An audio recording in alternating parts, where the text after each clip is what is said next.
표본 속에서 우리들의 모습을 발견하게 하여 주옵시고 이 말씀 오늘날 우리가 어떻게 적용되는지를 보면서 우리가 은혜 받게 해 주옵시고 우리가 하나님께 돌아가는 귀한 시간이 되게 하옵소서. 예수님 이름으로 기도합니다. 아멘. 룻기 1장 1절부터 14절까지를 통해서 나오미의 돌아옴이라는 제목으로 말씀을 전하겠습니다. 갑자기 왜 룻기를 들어갔느냐? 이게 이제 그렇습니다. 성경을 신약만 계속 보고 있으면 이게 질리게 되죠. 음식도 똑같은 음식을 먹으면 질리게 되듯이. 그래서 음식을 좀 바꿉니다. 양식을 좀 바꿔서 구약으로 한번 봅니다. 구약도 갔다가 또 신약도 갔다가 구약 갔다가 신약에 갔다가 이래 해야 음식을 여러 가지 먹어야 질리질 않죠. 맛있게 먹도록. 그래서 이제 제가 룻기를 보게 된 것입니다. 자, 이 룻기는 누가 지었느냐? 사무엘이 썼습니다. 사무엘이 하나님께 받아 쓴 책이 바로 룻기입니다. 사무엘은 책을 3권을 썼는데 사사기, 룻기, 그리고 사무엘상서를 썼습니다. 사무엘서를 쓴 거죠. 사무엘이라는 이름이 붙어 있으니까 사무엘상하는 사무엘이 쓴 걸로 우리가 대변 알 수가 있는데 사사기와 룻기도 사무엘이 썼습니다. 그런데 이 사무엘 상서에서 가장 중심되는 인물이 누구냐면 바로 다윗이죠. 다윗. 그래서 이 다윗이 중심 인물인데 그 다윗 바로 중심 인물이 되는 그 사무엘서 바로 앞에 뭐가 있느냐? 바로 룻기가 있습니다. 룻기가. 그래서 이 룻기는 다윗의 조상들의 이야기입니다. 룻기가 룻의 이야기가 아니라 다윗을 조명하고 있다는 걸 알아야 됩니다. 다윗이 어떻게 태어났는가 하는 그 다윗의 그 조상들의 이야기를 그려놓고 있습니다.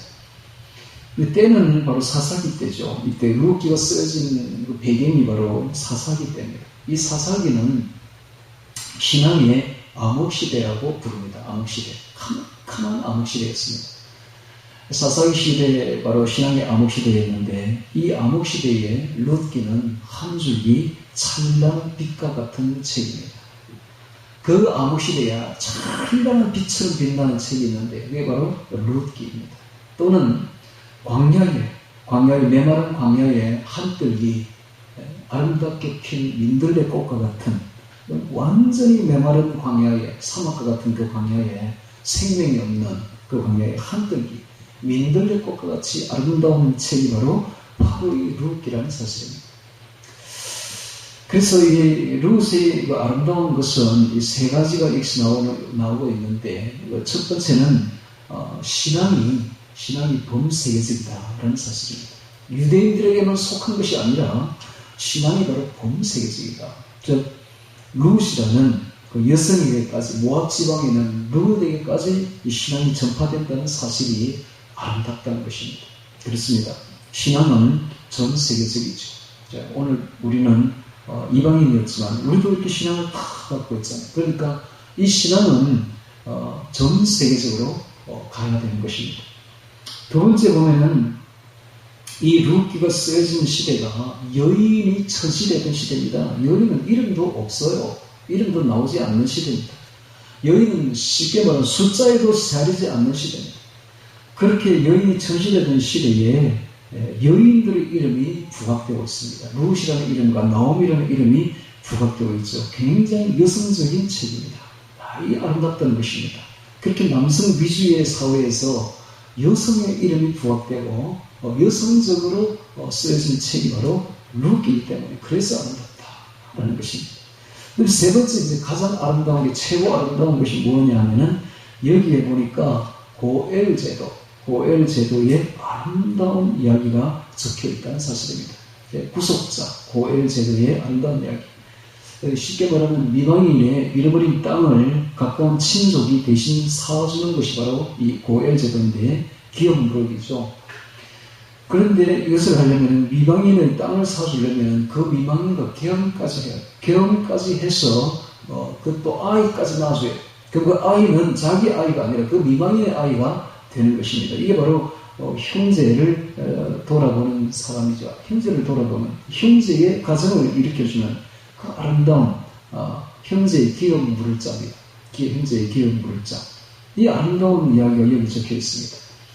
그러니까 이 형제의 기업을 물려주면 자기를 완전히 희생을 해야 되는 것이죠. 그런데 형제의 기업을 물어주지 않는 자들이 있었어요. 대부분 다 그렇죠. 그래서 형제를 돌아보지 않는 자라는 이름으로 그 당시에 신발 벗기운 자의 집이라고 이렇게 오명을 받게 되었는데요. 형제를 돌아보지 않으니까 신발 벗기운 자. 신발을 왜 벗기우느냐?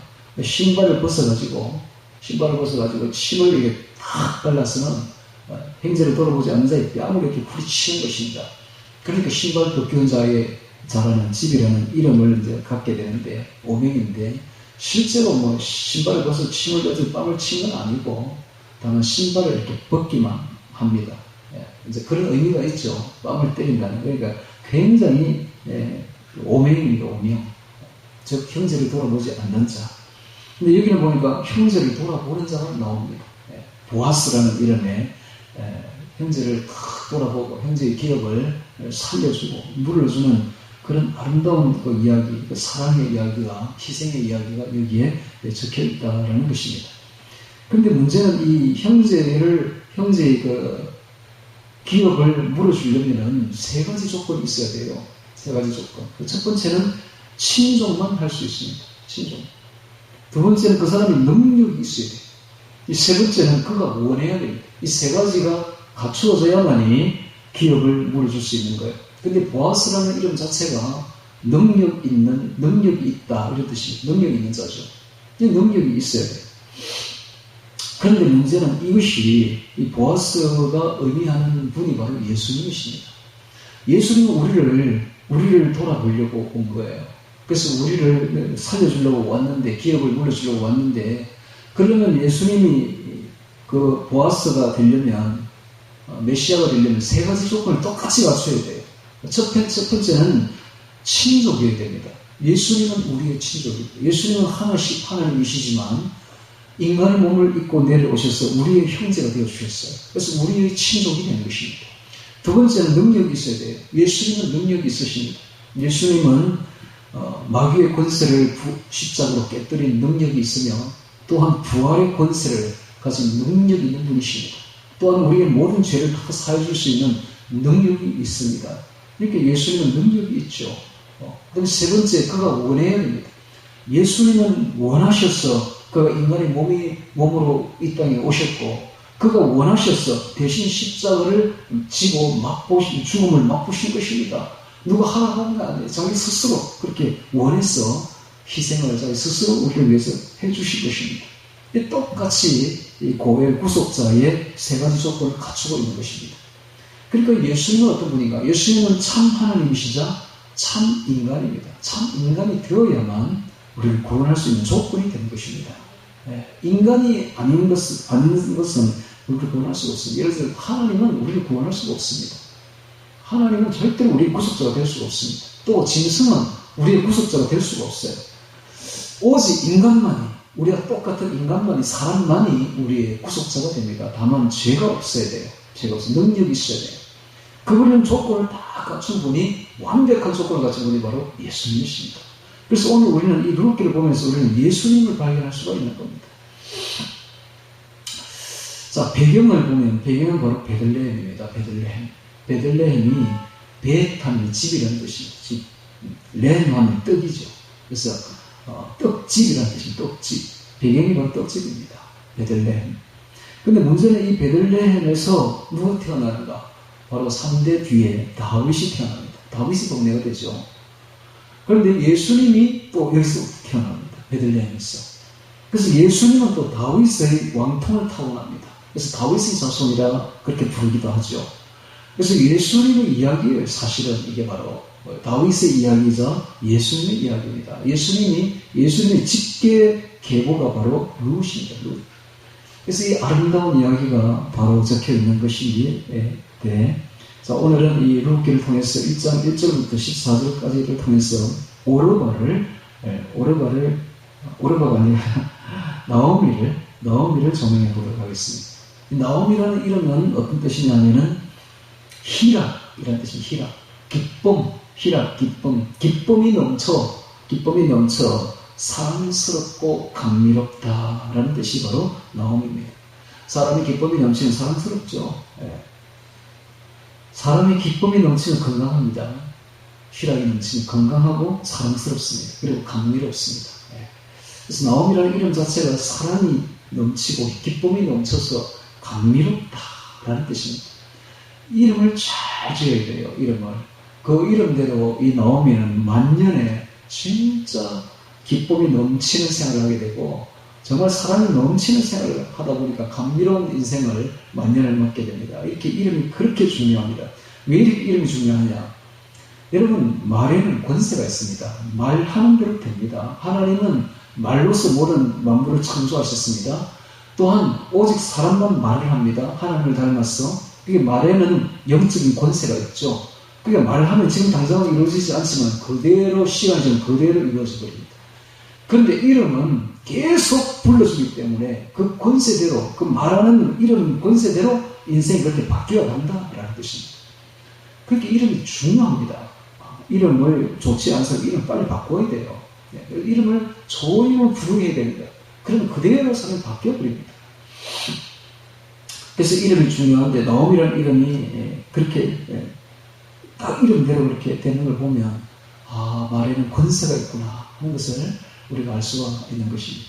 자, 이제 1.1절부터 같이 보면서 나오미의 돌아옴이라는 제목으로 한번 보도록 하겠습니다. 1절입니다. 사사에 치리하던 때에 그 땅에 흉년이 드니라. 사사에 치리하던 때가 언제일까요? 사사에 치리하던 때는 바로 기드온 시절입니다. 기드온 사사가 있던 시절인데 이때는 바로 기드온이 아직 사사가 되기 전, 즉 기드온이 사사가 되기 전에 때입니다. 그 땅에 흉년이 듭니다. 라고 되어 있는데 그때에 무슨 일이 벌어지고 있습니까? 바로 미디안 20만 대군이 이스라엘을 침공합니다. 왜 침공하는가? 이유는 간단해요. 모든 것은 이스라엘에 있어서 모든 것은 신앙과 다 직결되고 있습니다.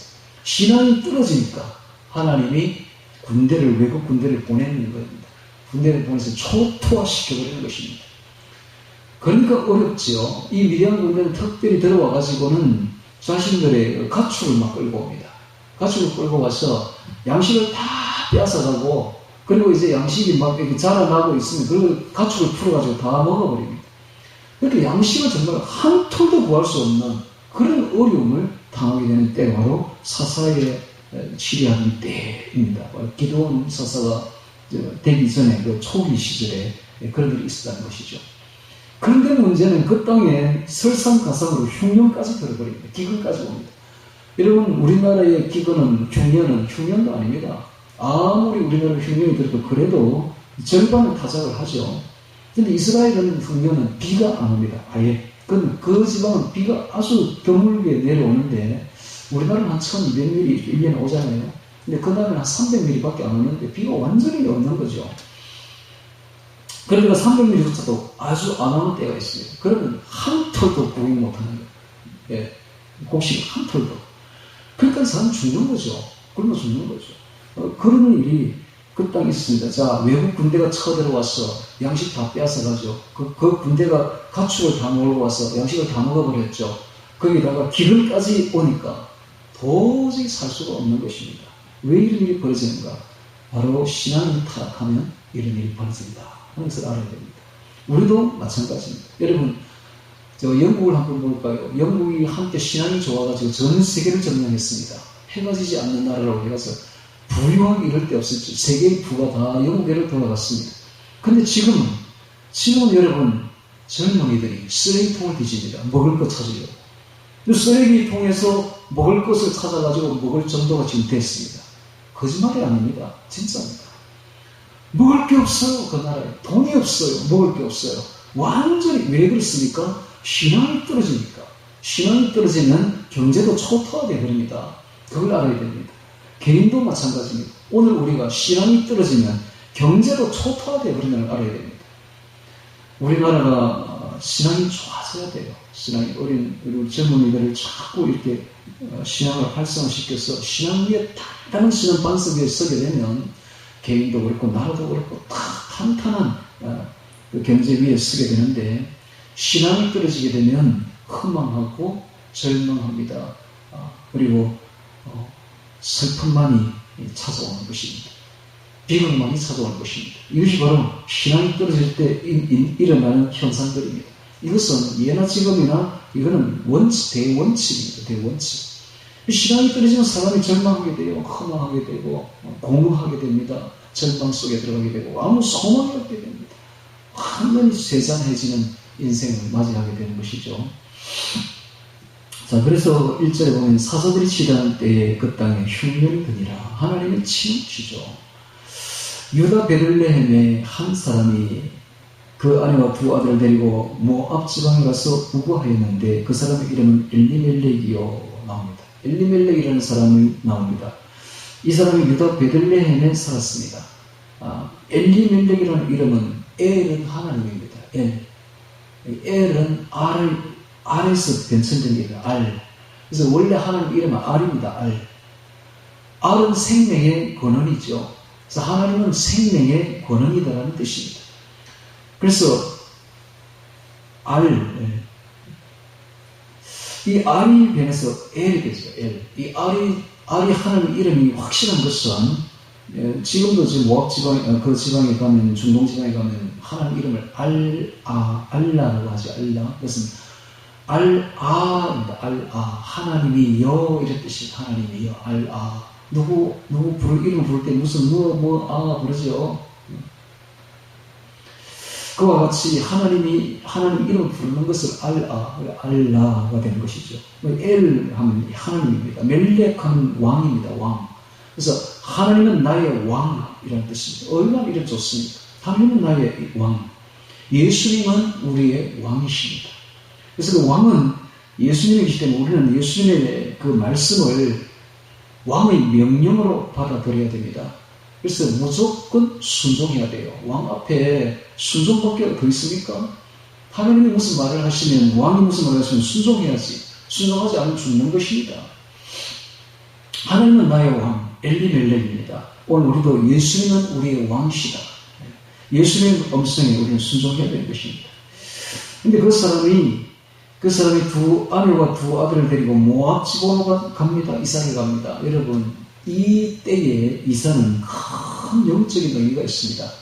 모압 지방으로 간다는 것은 이스라엘을 버리고 모압 지방으로 간다는 것은 하나님을 떠나서 모압의 신에게로 간다 이런 뜻입니다. 이스라엘은 어떤 곳인가? 하나님이 주신 땅입니다. 약속의 땅입니다. 정말 하나님이 주신 소망의 땅이죠. 그것은 선진들이 피를 흘리면서 쟁취한 땅이요. 정말 믿음의 땅입니다. 근데 그 믿음의 땅, 소망의 땅, 약속의 땅을 버리고 지금 하나님을 버리고 모압 지방에 있는 신에게로, 우상에게로 떠나간다라는 뜻입니다. 이게 이삭은 이렇게 중요한 의미를 지니고 있습니다. 여러분 지금도 마찬가지입니다. 지금도 이삭은 굉장히 영적인 의미를 가지고 있습니다. 이걸 알려면 병원에 가보면 알아요. 병원에 가서 다친 사람들에게 한번 물어보세요. 당신 왜 교통사고가 났습니까? 왜 다쳤습니까? 분명히 이사장원에 났다고 분명히 나옵니다. 이사가 이렇게 영적인 문제가 이게 도사리고 있어요. 한 지방에서 어떤 지방을 떠나간다는 것은 굉장히 영적입니다. 왜냐하면 이 영들이 다스리는 땅들이 따로 있습니다. 이스라엘은 하나님이 다스리고 있지만 모압은 사탄 마귀가 다스리고 있습니다. 그러니까 그 지방을 떠나간다는 것은 굉장히 영적인 의미를 포함한다. 지금도 마찬가지다. 지금도. 그래서 사람이 거주하는 곳에 거주해야 되고 가야 할 곳에 가야 되지 함부로 가면 안 됩니다. 또 함부로 가서 자수도 안 되고요. 그래서 어디 지방에 가서 뭔가를 누워 잘 때는 꼭 기도를 먼저 하셔야 돼요. 왜냐하면 그곳은 사탄이 점령하는 곳일 수도 있기 때문에 귀신이 버글버글 한다고요. 그러니까 꼭 기도를 하고 자야 문제가 안 생깁니다. 이런 그 영적인 이 세계를 파악을 해야 돼요. 우리가 이런 걸 보면서 그래서 우리가 어떤 다른 지방에 가서 예를 들어서 뭐 리조트 같은 데라든지 혹은 뭐 다른 숙소라든지 이렇게 가게 되면 다른 집이나 이렇게 가게 되면 꼭 기도를 하셔야 돼요. 기도를. 왜냐하면 영적인 싸움입니다. 예. 제가 지금 늘 기도하고 있는 저 산에서도 제가 얼마만큼 영적인 홍역을 치는지 모릅니다. 거기 가서 기도하니까 거기는 귀신이 가만둡니까? 자기들 영역이 빼앗기는데 작년에 혼쭐이 났잖아요. 제가 완전히 정신이 나갈 만큼 일을 당했잖아요. 근데 그걸 기도를 계속 이기니까 이제는 다 편성되고 지금은 완전히 은혜의 장수가 앞으로 바뀌어버린 것입니다. 그 기도를 해도 늘 기도하면 그 자리에 가서 기도해야 된다고요. 아무 때나 가서 기도하면 안 되는 거예요. 늘 하는 그 자리에는 귀신들이 쫓겨나가고 성령이 충만한 것입니다. 그러므로 우리가 은혜를 받게 되는 것이죠. 예, 함부로 귀신들이 장악한 영역이 있습니다. 그 함부로 가서 만용을 부리면 안 됩니다. 장악 당한다 이 말이에요.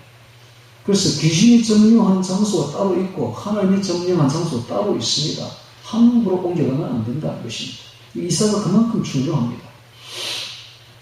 자, 이때는 더 중요하죠. 더 중요하죠. 그래서 이 사람이 모압 지방으로 간다는 것은 하나님을 떠나서 모압 신 그모스에게 갔다라는 뜻입니다. 모압 지방으로 가서 우거하였는데 그 사람 이름은 엘리멜렉이요. 그 아내의 이름은 나오미요. 아까도 이야기했죠. 나오미, 기쁨 희라. 기쁨이 넘쳐서 사랑스럽고 감미롭다. 이름은 참 좋습니다. 아마도 이 사람이 모습도 아마 그렇게 예뻤을 거예요. 예쁘고 사랑스럽고 희라, 기쁨이 넘치고 아마 웃음이 늘 이렇게 귀에 걸려있는 웃는 싸움 정도 되는 사람이 늘 웃어야죠. 성도는 늘 웃음이 만면에 넘쳐야 됩니다. 얼굴이 그리 돼야 돼요. 항상 이렇게 얼굴 튀어가지고 웃음이 없는 험상궂은 얼굴은 성도의 얼굴이 아닙니다. 항상 웃는 얼굴이 이 나오미, 성도의 얼굴이죠. 나오미요, 두 아들의 이름은 말론과 기론이니, 자, 말론과 기론이 나옵니다. 이름을 잘못 지었습니다. 말론은 병약한 자, 병적인 존재, 병약한 자. 바로 그 루스의 남편이었습니다. 이러니까 이제 병이 날 수밖에 없죠. 이름을 이렇게 지으니까 약할 수밖에 없는 거예요. 결국은 이 병이 들어서 죽습니다. 말론이. 기론은 낭비. 그렇게 시간을 낭비하고 인생을 낭비하고 결국은 헛된 그 삶을 다 낭비했어요. 결국 일찍 죽고 맙니다. 기론. 이런 이름을 지으면 안 돼요.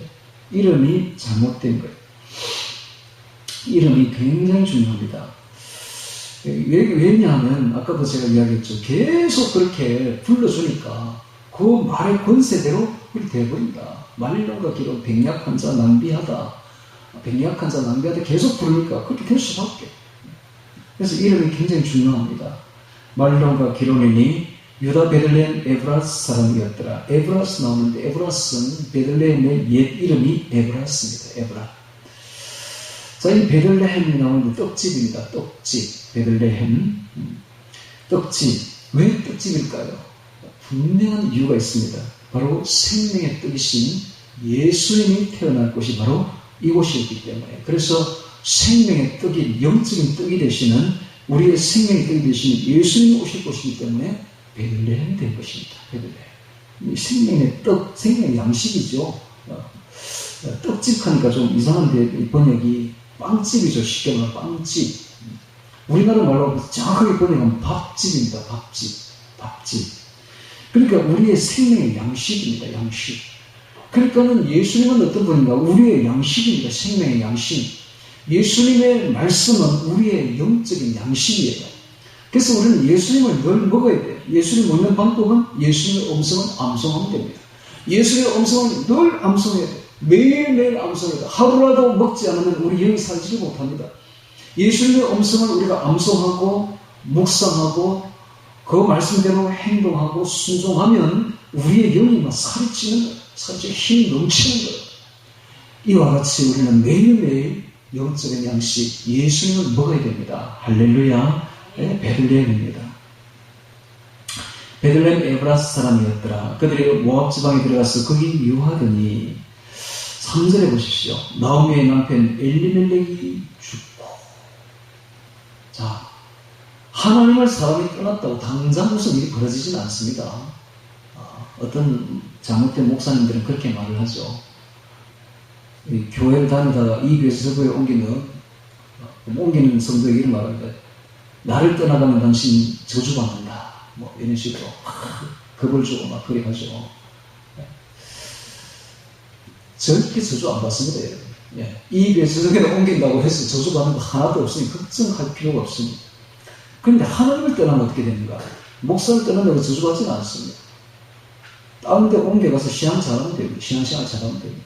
근데 하나님을 떠나면 어떻게 됩니까? 당장 저주받지는 않습니다. 아무 문제가 없어요. 당장 뭐 하나님을 떠나서 내 사회생활 한다고 해서 큰 문제가 벌어지는 거 아니다. 그런데 한 10년쯤 지나면 그때부터 문제가 생깁니다. 10년쯤 지나면 여러분 신앙생활을 잘하면 어떻게 되는가? 당장 신앙생활 잘한다고 뭐 크게 축복받는 이런 거 없어요. 아무 변화가 없습니다. 그런데 한 10년쯤 지나면 엄청난 변화가 보입니다. 엄청난 차이가 나버립니다. 하나님을 떠난 자와 하나님을 잘 섬긴 자는 한 10년쯤 지나보세요. 어떤 일이 벌어지는가? 너무너무 차이가 나버립니다. 천지 차이가 나버립니다. 한 10년쯤 지나면 어떤 일이 벌어지는가? 여기 보니까 죽음이 옵니다. 남편이 죽습니다. 엘리멜렉이 죽고 되어 있죠. 죽고. 사람이 하나님을 떠나게 되면 한 10년쯤 지나면 남편이 죽고 아들이 죽고 하는 일이 벌어진다 이 말이에요. 이 딱 말씀 그대로 됩니다. 이 남편이 죽으면 어떤 일이 됩니까? 여자가 혼자 남게 되면, 과부가 되면 모든 힘이 다 사라져요. 남편은 힘과 능력입니다. 남편의 힘과 능력이 다 사라져요. 세잔해서 버려요. 절망밖에 없어. 앞이 안 보여. 소망이 없어요. 절망입니다. 공허합니다. 허망합니다. 이런 일이 벌어진다. 하나님을 떠나보십시오. 어떻습니까? 먼저 공허하다. 마음이 공허해. 절망, 소망이 없어. 희망이 없어요. 힘이 다 빠져요. 여러분, 아들 중에 장남이 죽어보세요. 어떤 일이에요? 장남은 힘의 권원이에요. 힘이 권원. 장남이 죽게 되면 힘이 다 빠져버립니다. 이런 일이 벌어집니다. 하나님은 그 애굽의 장남을 치지요. 장남을 치지요. 하나님을 대적하는 자들이 장남을 친다. 장남을 친다는 것은 그 모든 자녀들을 다 친다는 의미입니다. 장남은 모든 자녀들의 대표입니다. 이렇게 장남을 치서 죽어버린다는 것은 모든 자녀를 다 없애버린다는 것이고, 자녀가 없으면 무슨 소망이 있습니까? 아무 소망이 없다고. 모든 복의 근원이, 복이 바로 이 자녀들인데, 자녀가 이렇게 없어진다는 것은 복이 다 사라진다는 것을 의미하는 것입니다. 이와 같이 하나님을 떠나게 되면 한 10년쯤 지나면 힘이 다 빠져버리는, 쇠잔해지는 일이 벌어진다 하는 걸 알 수가 있습니다.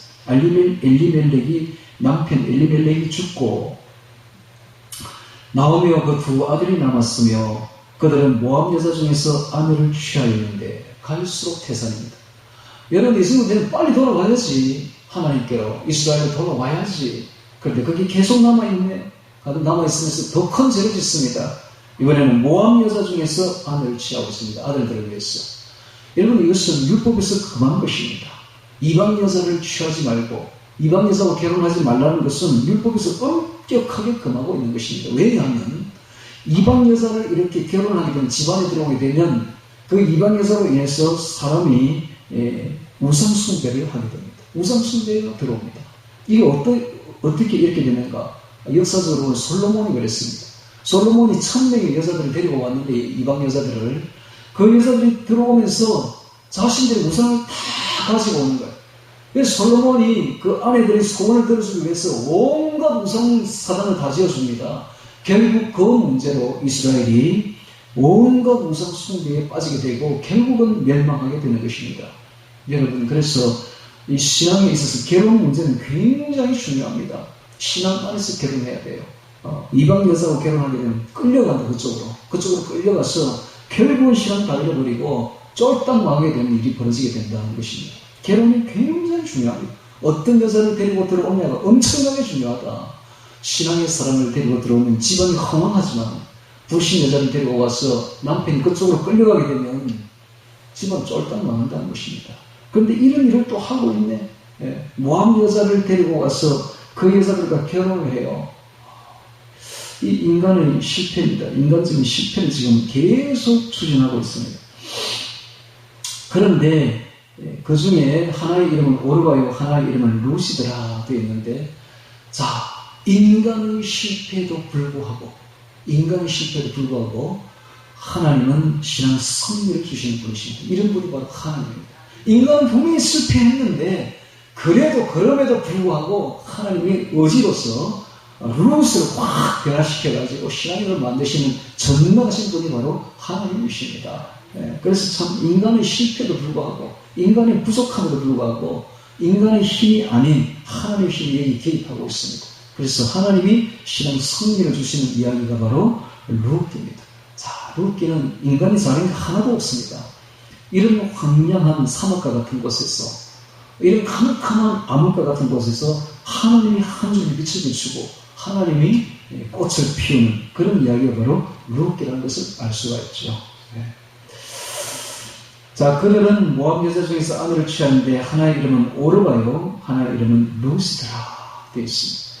거기 거한 지 10년 전에 10년 좀 지나면 이런 일이 벌어집니다. 어떤 일이 벌어지는가?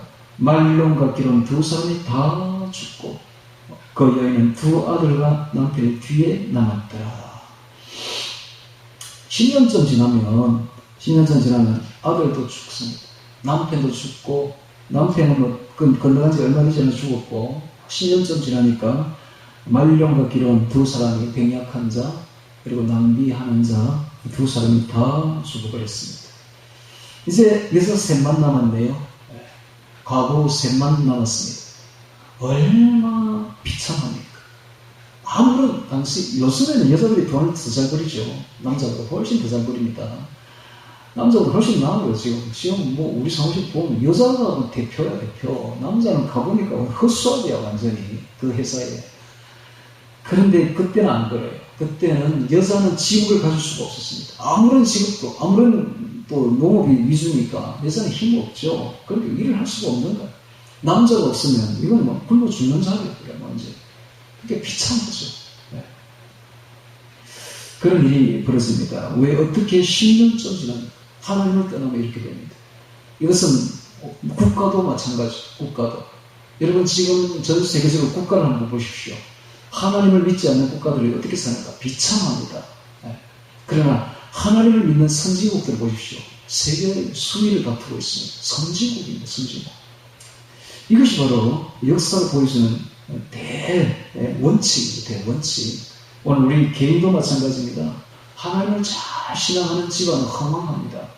하나님을 떠난 가정은 한 10년쯤 지나면 완전히 쫄딱 망합니다. 이것은 대원칙입니다. 대원칙.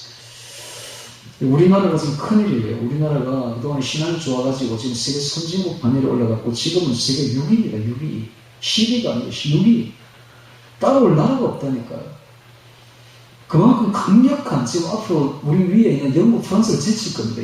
이제는 좀 있으면 세계에 미국 다음 가는 G2로 아마 갈 거예요. 아마. 어쩌면 미국을 능가할 수도 있습니다. 왜 그런가? 우리나라 신앙이 너무 좋았기 때문에 우리 선진들의 신앙이 너무너무 좋았어. 하나님이 이런 축복을 막 부어주시는 거예요. 그런데 후세들의 신앙이 하나도 안 보입니다, 지금. 이러면 앞으로 어떻게 되는가? 유럽 짝이 납니다. 유럽 꼴이 납니다. 한순간에 무너진다고요. 자, 6절에 보겠습니다. 그가 모압 지방에 있어서 여호와께서 자기 백성을 권고하사 그들에게 양식을 주시다 함을 들었으므로 자, 소문이 들려옵니다. 이스라엘 지방에서 하나님이 그 백성을 돌아보고 권고하사 그들에게 양식을 주셨다 하는 말이 들려옵니다. 바로 기드온이 300용사를 이끌고 가서 모압 군대 20만을 대파시키고 기드온이 사사가 되어서 다스리다 보니까 풍성해지는 것이죠. 그러니까 조금만 기다리면 되는 것이죠. 하나님은 절대로 우리를 버리시지 않습니다. 인간의 힘이 진해지기만을 기다리고 있는 것이죠. 그래서 오직 하나님께 부르짖기만을 기다리고 있는 것입니다. 기드온이 그 당시에 어떤 일을 벌였습니까? 정말 양식이 없어가지고 양식이 다 뺏어가니까 양식을 보면 포도주 털이 있습니다.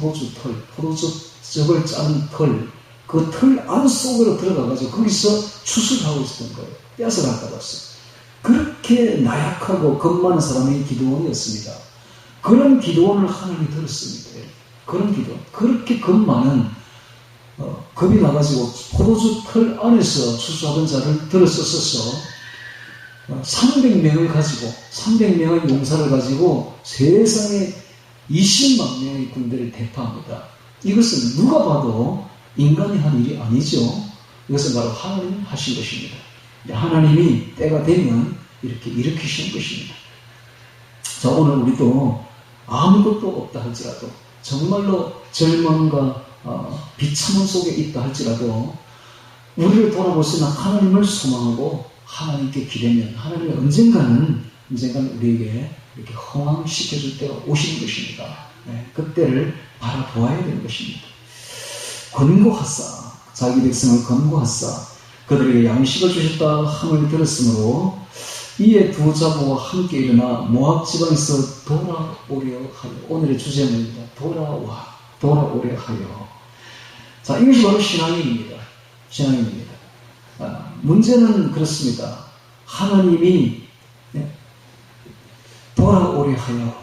그렇습니다. 우리가 멸망한 이유는 우리의 죄 때문이 아닙니다. 우리의 방탕과 타락 때문도 아닙니다. 근본적인 이유는 우리가 하나님께 돌아가지 않기 때문에 멸망하는 것입니다. 아무리 우리가 죄가 많고 아무리 방탕하고 타락한다 할지라도 그래도 체면 불구하고 영치 불구하고 하나님께로 돌아가야 됩니다. 그러면 삽니다. 할렐루야. 돌아가지 않기 때문에 죽는 거예요. 멸망하는 것입니다. 여러분 다윗을 한번 보십시오. 그가 얼마나 큰 죄를 지었습니까? 우리의 아내를 취했습니다. 간음이죠. 그 사건을 은폐시키려고 막 하다가 결국은 우리아를 죽이게 됩니다. 살인이죠. 간음과 살인죄를 저지르게 됩니다. 그런 다윗이었지만 그가 나단 선자의 지적을 받았을 때 그가 막 웁니다. 눈물을 흘리면서 하나님께로 돌아옵니다. 이게 바로 다윗이에요. 다윗의 위대한 생각은 있습니다. 아무리 죄를 지어도 그냥 당장 하나님께로 돌아간다고 지적을 받으면 만약에 그때 다른 왕들 같은 거 어떻겠습니까? 지적하는 나단 선자가 죽였겠죠. 자기 죄를 지적한다고. 근데 다윗은 안 그래요. 거기서 막 거꾸러지는 거예요. 나단 앞에서 거꾸러지고 하나님 앞에서 거꾸러지는 거죠. 거꾸러져서 하나님께 돌아옵니다. 그리고는 베개가 젖을 정도로 눈물을 흘립니다. 하나님께 매일같이 웁니다. 이게 바로 다윗이라. 우리도 이렇게 해야 됩니다. 여러분 우리는 어차피 죄인들입니다. 죄 많아요. 어차피 우리는 예수님은 누구를 부르러 왔는가? 의인을 부르러 온 것이 아니라 죄인을 부르러 왔다 했습니다. 의원은 건강한 자에게 쓸데있는 것이 아니라 병든 자에게 쓸데있느니라 하면서 나는 의인을 부르러 온 것이 아니라 죄인을 부르러 온 거라 했습니다. 오늘 우리 교회는 죄인들만 앉아 있습니다. 그러니까는 자신을 자고해서는 안 됩니다. 교만해서도 안 됩니다. 어차피 우리는 죄인들입니다. 그래서 겸손해야 됩니다. 그리고 영치 불구하고 하나님께 나아가야 됩니다. 할렐루야. 돌아오면 되는 겁니다. 돌아오면 하나님이 다 고쳐주시는 것입니다. 문제는 돌아오지 않기 때문에 멸망하는 것이죠. 오늘 우리가 돌아와야 돼. 이게 바로 회개입니다. 회개 돌이킬, 고칠 게 돌아와서 고치면 그게 바로 회개죠. 자, 이게 바로 나오미가 이 위대한 점이 바로 그가 신앙의 인물이었기 때문에 이런 이야기를 들었을 때 그가 하나님께로 돌아오려고 하는 마음을 가진다는 것입니다. 이것이 바로 신앙의 인물입니다. 자, 7절에 보겠습니다. 있던 곳을 떠나고 두 자부도 그와 함께하여 유다 땅으로 돌아오려고 길을 행하다가, 자, 두 자부와 함께 유대 땅으로 돌아오고 있습니다. 8절에 나오미가 두 자부에게 이르되 너희는 각각 어미의 집으로 돌아가라. 너희가 죽은 자와 나를 선대하는 것 같이 여호와께서 너희를 선대하시기를 원하며. 자, 축복하고 있습니다. 나오미가 두 며느리에게 축복을 어떻게 하는가? 여호와께서 너희를 선대가 원어에 보면 헤세드 되어 있습니다. 헤세드. 헤세드는 인자, 사랑, 은혜 이런 뜻인데, 은혜와 사랑인데, 이것은 유대나라에서 가장 큰 축복의 기원입니다. 가장 큰 축복을 부어줄 때 헤세드로 부어줍니다. 헤세드. 그러니까는 이 나오미는 어떤 사람인가? 바로 이 며느리들을 얼마나 사랑하는지 모릅니다. 얼마나 사랑해서 가장 큰 축복을 부어주고 있습니다. 헤세드를 부어주고 있습니다. 헤세드. 지금 제가 이렇게 사천에 늘 가는 곳이 바로 이 헤세드인데, 이 헤세드라는 곳을 사천에게 세워놓았어요. 그 헤세드는 뭐하는 곳이냐면, 그 고신대에 나온 그 어떤 부인이 자기 남편이 그 교사를 하고 있었는데, 선맹 여중에 교사를 하고 있었는데, 그 남편과 함께 요즘에 이제 가정들이 많이 끼어지잖아요. 많이 해체가 되고 많이 이혼하려고 하고 많이 끼어지고 있는 상처 많은 가정들이 너무 많거든요. 지금 거의 대부분 다 그렇습니다. 가정들이. 그러다 보니 이 가정들을 치유하려고 이 헬세드라는 이 집을 세운 거예요. 그리고 그 가정들을 초대를 해요. 그리고 그들에게 가르칩니다. 가르쳐서 화합을 시킵니다.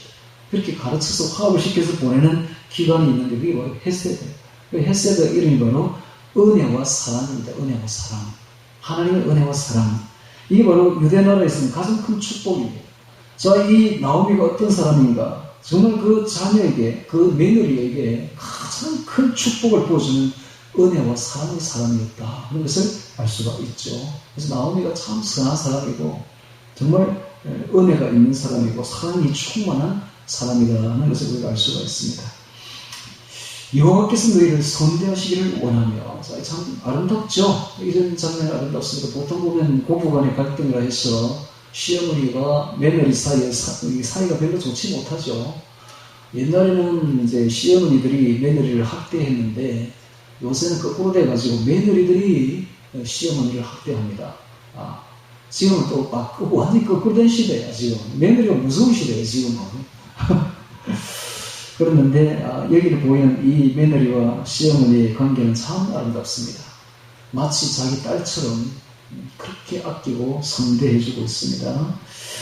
헤세드 축복하고 있죠. 선대하시기를 원하며. 자, 9절에 여호와께서 너희로 각각 남편의 집에서 평안함을 얻게 하시기를 원하며. 평안함. 자, 당시에 여기 평안함 속에는 큰 의미가 들어있습니다. 당시 여인들에게 있어서 결혼은 안정과 평안을 의미했습니다. 그렇다면 과부가 됐다는 것은 이 모든 것을 안정과 평안을 잃었다는 것을 의미했습니다. 근데 여기서 평안을 얻게 하시기를 원하는 이 말은 다시 재혼하라 이 말, 다시 재혼해서 남편을 가져서 안정과 평안을 얻으라는 뜻이 그 속에 내포되어 있습니다. 참 좋은 시어머니다, 그죠? 이것만 봐도 좋은 시어머니라는 것을 알 수가 있습니다. 오늘 우리들도 이와 같이 며느리들을 딸처럼 대하는 좋은 시어머니들이 되기를 바랍니다. 그러면 또 이 사랑을 대하면 이 사람은 사랑을 받으면 또 사랑이 나와요. 좋은 말을 하면 좋은 말이 옵니다. 오고 가는 말이 고와야 오는 말이 곱다는 말이 있잖아요. 시어머니가 며느리한테 좋은 말을 하면 며느리도 잘 한다고요. 요즘 아이들이 사랑이 많습니다. 그러니까는 요즘 아이들을 너무 이렇게 박대하지 마시고 이렇게 나오미를 본받아서 선대하시기를 바랍니다. 딸보다 나을 수도 있어요. 며느리 딸보다 훨씬 나을 수도 있어요. 잘 대해주면 딸보다 더 잘할 수도 있다. 선대하시기를 원하며 평안함을 얻게 하시기를 원하노라 하고 그들에게 입맞춤에 그들이 소리를 높여 울며 소리를 높여 울며 입맞춤은 이제 헤어지는 것이죠. 그런데 그들이 소리를 높여 운다는 속에서 이 며느리들이 진짜 시어머니를 사랑한다는 걸 볼 수가 있습니다. 이 운다는 것은 이 진심이죠. 눈물은 사랑이 없으면 나오지 않습니다. 눈물이 나온다는 것은 그만큼 사랑한다는 뜻이죠. 사랑이 있기 때문에 눈물이 나오는 것이죠. 자, 10절에 나오미에게 이르되 아니니이다. 우리는 어머니와 함께 어머니의 백성에게로 돌아가겠나이다. 나오미가 가로되 내 딸들아 돌아가라. 너희가 어찌 나와 함께 가려느냐. 나의 태중에 너희 남편들 아들들이 오히려 있느냐. 이게 바로 계대 혼인법입니다. 남편이 죽으면 남편의 동생, 시동생이 다시 남편이 되는 것이죠. 그렇게 해서 죽은 남편의 계대를 이어가는 것이 바로 계대 혼인법입니다. 이것은 우리나라에도 있었습니다. 옛날에 고대에 고조선 혹은 고구려 시대에 보면 이런 풍습이 있었어요. 행사취수제죠. 행사취수제. 그 이름이 우리나라는 형이 죽으면 취수제. 동생을 형수를 아내를 맞아가지고 그 형을 위해서 아이를 낳아줍니다. 그럼 그 아이는 자기 아이가 아니라 형의 아이가 되는 거예요. 그래서 형의 계대가 끊어지지 않냐고 이어지는 것이죠. 우리나라가 행사 취소제 같은 이런 게 있었다는 걸 보면 우리나라는 확실히 하나님의 선민이요, 하나님 택한 민족이요, 하나님의 그 계보를 가지고 있었던 민족임을 확실히 알 수가 있죠. 태중에 너희 남편들 아들들이 오히려 있느냐? 12절에 내 딸들아 돌이켜 너희 길로 가라. 나는 늙었으니 남편을 두지 못할지라. 가령 내가 소망이 있다고 말한다든지 오늘 밤에 남편을 두어서 아들들을 생산한다 하자. 너희가 어찌 그것을 인하여 그들이 자라기를 기다리겠느냐? 어찌 그것을 인하여 남편 두기를 멈추겠느냐? 내 딸들아 그렇지 아니하니라. 여호와의 손이 나를 치셨으므로 나는 너희를 인하여 더욱 마음이 아프도다. 여호와의 손이 나를 치셨으므로. 이것이 바로 신앙인의 시험입니다. 신앙인은 어떤 어려움을 당할 때에 항상 자기를 돌아봅니다. 자기 신앙을 돌아봅니다. 내가 하나님께 뭘 잘못했나? 이렇게 돌아보면 이게 바로 영적인 시각이요, 신앙인의 시각입니다. 이것이 바로 신앙인들입니다. 근데 불신자들은 안 그래요. 불신자들은 어떤 어려움을 당해도 절대로 자기 영적인 눈을 뜨지를 못합니다. 그래서 멸망하는 짐승과 같죠. 멸망하는 짐승과 같도다 하는 말이 있습니다. 오늘 우리는 신앙인들은 이 멸망하는 짐승과는 좀 달라야 되죠. 우리는 어떤 어려움을 당하면 우리가 왜 이런 어려움을 당하는가? 항상 영적으로 자신을 돌아봐야 됩니다. 내가 왜 이런 어려움을 당하고 있나? 자신을 돌아봐야 돼요. 나오미를 본받아야 돼요. 나오미를. 그래서 나오미는 항상 범사에 하나님을 인정했음을 볼 수가 있습니다. 여호와께서 나를 치셨으므로. 오늘 우리들도 범사에 하나님을 인정해야 됩니다. 너희는 범사에 그를 인정하라 하는 말이 있죠. 범사에 인정해야 됩니다. 자, 14절에 보겠습니다. 그들이 소리를 높여 다시 울더니 오라버니 그 시므에게 입맞추되 룻은 그를 붙쫓았더라. 룻은 그를 붙쫓았더라가 다바크입니다. 다바크. 원어가 이게 바로 부종하다, 붙잡다 이런 뜻인데 이 다바크는 전인격적으로 달라붙는 것을 다바크라고 합니다. 자, 이 말이 어디 나오느냐면 신명기 30장 20절에 나옵니다. 너희는 그에게 부종하라. 그는 내 생명이시오 내 장수시니 라고 되어 있습니다. 부종하라. 떨어지지 말고 붙어 있으라. 참여하라. 즉 하나님을 사랑하고 그 말씀을 순종하여 그에게 붙어 있으라. 하나님을 사랑하는 것은 하나님께 붙어 있는 겁니다. 우리가 하나님께 어떻게 붙어 있을 수가 있죠? 그러니까 말씀을 순종하는 것입니다. 그 말씀대로. 즉 말씀을 사랑해서 그 말씀을 암송하고 묵상하고 그 말씀을 항상 되새기며 말씀을 깨닫고 그 말씀대로 순종하는 것. 이게 바로 하나님께 붙어 있는 겁니다. 그럼 하나님을 떠나는 건 뭡니까? 하나님 말씀을 떠나는 겁니다. 하나님 말씀을 떠나서 하나님 말씀을 보지 않고 하나님 말씀을 암송하지도 않고 하나님 말씀을 결국은 순종하지도 않는 것이죠. 여러분 뭘 먹느냐에 따라서 뭐가 나옵니다. 뭘 듣느냐고 굉장히 중요하다. 뭘 보느냐고 굉장히 중요합니다. 내가 무엇을 보느냐고 그대로 따라갑니다. 내가 세상의 문화를 많이 보고 있으면 세상 사람이요. 내가 하나님의 말씀을 많이 보고 있으면 하나님 사람이 되는 것입니다. 내가 하나님의 음성을 듣고 하나님의 음성을 순종하고 있으면 우리는 하나님께 붙어 있는 것이요. 내가 세상 뉴스를 보고 세상의 문화를 따라가고 있으면 나는 세상 사람이 되는 것입니다, 여러분. 그래서 이 부종하다, 붙잡다, 이 굉장히 중요합니다. 룻은 누구를 붙잡느냐? 바로 나오미를 붙잡았습니다. 나오미를 붙잡은 게 아니라 나오미가 가지고 있는 하나님을 붙잡은 것이죠. 예. 오늘 우리도 룻처럼 하나님을 붙잡아야 되는 것입니다. 자, 오늘 우리는 1절부터 14절까지를 보면서 나오미의 돌아옴, 나오미의 신앙을 보았습니다. 나오미가 비록 하나님을 떠났지만 그가 하나님이 치셨을 때에 그 하나님께 돌아오는 모습을 볼 수가 있습니다. 그리고 그는 이런 말을 합니다. 여호와께서 나를 치셨으므로. 그는 영적인 시각을 가지고 있습니다. 그는 신앙의 시각을 가지고서 모든 어려움들이 다 자기가 하나님을 떠났기 때문에 이런 일이 벌어진다는 것을 알았던 것입니다. 요한복음 15장 5절에도 나는 포도나무에 너희는 가지니 저가 내 안에 내가 저 안에 있으니 이 사람 과실을 많이 맺나니 나를 떠나서는 너희가 아무것도 할 수 없습니다. 나를 떠나서는 너희가 아무것도 할 수 없습니다. 이 말은 진리입니다. 여러분 오늘 이 나오미 보십시오. 하나님을 떠나니까 아무것도 되는 일이 없어요. 되는 일이. 오늘 우리도 마찬가지로 우리가 예수님을 떠나서는 아무것도 이룰 수 없고 아무것도 할 수 없습니다. 모든 가격 좋은 은사와 온전한 선물이 위로부터 빛들의 아버지께로서 내려오나니 오늘 우리에게 있을 모든 좋은 것들 위로부터 하나님께부터 내려온다는 걸 알아야 됩니다. 할렐루야. 너는 범사의 그를 인정하라. 그래야만 내 길을 지도하시리라. 너는 범사의 그를 인정하라. 그래야만 잠언 3장 6절에 그래야만 내 길을 지도하시리라.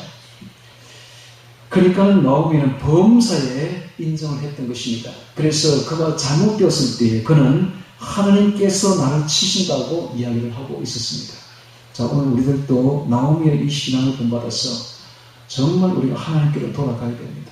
이제는 하나님께로 돌아가야 돼요. 하나님 안에 모든 좋은 것이 다 있으며 하나님 밖에 나가보니 나오미처럼 모든 게 한 10년쯤 지나면 모든 게 다 이루어집니다. 남편도 잃어, 아들 둘 다 잃어버려. 그냥 절망과 허망과 공허와 슬픔과 비탄 속에 빠지게 된 것이 하나님을 떠난 자의 현실이라는 것을 똑똑하게 보여줍니다. 여러분, 이것을 경험하기 위해서 굳이 우리가 하나님을 떠나서 이렇게 비참한 생활을 해둘 필요가 없는 거예요. 성경이 보여주고 있잖아. 이랬으니 모본이라, 모본. 여기 이스라엘 백성들이 우리를 위해서 참 모본을 살아준 거예요. 그걸 성경에 딱 기록해 놓고 있는 것은 이것이 원칙이다. 이대로 될 것이다. 라는 이야기입니다. 그래서 성경이 중요한 겁니다. 성경을 보면서 우리는 이대로 우리에게 이루어진다는 것을 똑똑하게 깨닫고 하나님을 떠나지 맙시다. 할렐루야. 하나님을 떠나는 순간 한 10년쯤 지나면 비참하게 되어버린다는 것을 알아야 됩니다. 우리가 반대로 하나님을 붙쫓았더라 루처럼 하나님을 붙잡고, 즉 예수님의 음성을 붙잡고 주의 말씀을 암송하고 그 암송 그 말씀대로 행동하려고 하고 순종하려고 하고 그 말씀 속에 있던 주의 그 인격을 닮아가려고 하고 9가지 성령의 열매, 그 바로 예수님의 인격입니다. 사랑과 희락과 화평과 오래 참음과 자비와 양성과, 양성이 바로 선함입니다. 사람이 선에 착해야 돼요. 선해야 돼요. 양성과 충성과, 충성은 신실합니다. 신실. 오늘 성도들이 신실해야 돼요. 한 말은 지켜야 돼요. 자기가 한 말 다 내뱉으면 신실하게 지켜내야 돼요. 충성과 원과 절제, 이 바로 예수님의 9가지 성품입니다. 이 성품을 닮아가야 돼요. 닮아가야 돼요. 어떻게? 말씀을 암송함으로써 예수님을 닮아가는 것입니다. 예수님의 제자는 예수님을 닮아가는 것입니다. 예수님의 제자는 예수님을 딱 붙어 있는 거예요. 예수님과 늘 동행하는 것입니다. 예수님과 떨어지지 않는 것입니다. 자, 이렇게 해서 룻은 그를 붙쫓았더라 하듯이 오늘 우리도 예수님을 붙쫓는 다박하는 우리 모두가 되기를 주의 이름으로 축원합니다. 다 같이 오늘 말씀 기억하며 기도드리겠습니다.